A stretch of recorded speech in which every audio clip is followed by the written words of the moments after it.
Hello বন্ধুরা, আজকে আমি আমার বাড়ির ফুলের ভিডিও তোমাদের সঙ্গে শেয়ার করব। এই ভিডিওতে কিছু মজার কথা আছে, তাই লাস্ট পর্যন্ত শুনবে কিন্তু। ভোর বাজে 4:30। আমি আর আমার মা বেরিয়ে পড়েছি আমাদের বাড়ির ফুল ওঠাতে। হ্যাঁ, এই জবা ফুল দুটো আমরা বিকেলবেলায় কলি উঠিয়ে এনে জলে রাখতে হয়েছে। জানো কেন? কেন কি ভোর হতে হতে আমরা একটাও ফুল পাই না, সব চুরিয়ে নিয়ে চলে যায়। তাই আমরা এই আইডিয়াটা লাগিয়েছি, চলো বেরিয়ে পড়ি ফুলগুলো তুলতে। এই যে দেখছো, আমার মা এক এক করে সব ফুল কালেকশন করছে। কিছু ফুল আমিও তুললাম, খুবই ভালো লাগে আমার ফুলগুলো তুলতে, ঠাকুরকে দিতে। আমার হাজব্যান্ড নিজের হাতে এই ফুলের গাছগুলো লাগিয়েছে, আর আমার মা প্রতিদিন মেনটেন করে গাছগুলোকে। কিন্তু খুবই খারাপ লাগে যখন সকালে উঠে দেখি একটাও ফুল থাকে না। আমার গাছ থেকে আমার পাড়ার কিছু কাকিমারা আমার সব ফুল চুরি করে নিয়ে যায়। এটা কলাবতী গাছ, আমার মার ফেভারেট ফুল। মা এই ফুলটা যদি না পায় কোনো দিন, চুরি নিয়ে যায়, মার খুব মন খারাপ করে।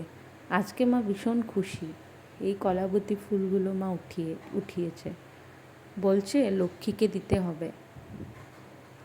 এই যে দেখো, রঙটা কি মিষ্টি কলাবতী ফুলের। আমরা আজকে ভাগ্যক্রমে কলাবতী ফুলগুলো নিতে পেরেছি। হয়ে গেছে আমাদের ফুল তোলা। এখন আমরা ঠাকুর ঘরে ফুলগুলো রেখে দিয়েছি। তারপর দুপুরবেলা স্নান করে মা লক্ষ্মীকে আমার গাছের ফুল দিচ্ছি, কলাবতী, জবা। রঙটা দেখো খুবই সুন্দর, একদম মন ভরে যায় ঠাকুরকে যখন এত সুন্দর সুন্দর নিজের বাগানের ফুল দিতে পারি। কিন্তু জানো বন্ধুরা, আমি একটা জিনিস বুঝি না, মানুষ যে অন্যর বাড়ির ফুল চুরি করে নিজের বাড়ির পূজা দেয়, সে ফুল কি পুজোতে লাগে? আমার মনে এই প্রশ্নটা সবসময় ঘুরতে থাকে।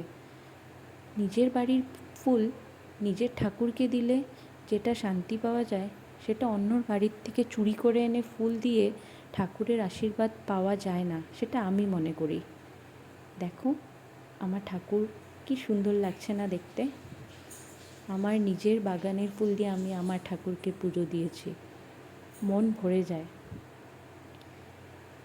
ঠাকুরের প্রদীপ জ্বালিয়ে ঠাকুরের প্রার্থনা কামনা করলাম আমার পরিবারের সকলের। তোমরা এইভাবেই আমাকে সাপোর্ট করে যাও, যেন আমি আরও আগে বাড়তে পারি। ধন্যবাদ বন্ধুরা। এই বলে আমি আমার ভিডিও এখানে সমাপ্ত করলাম। ধন্যবাদ।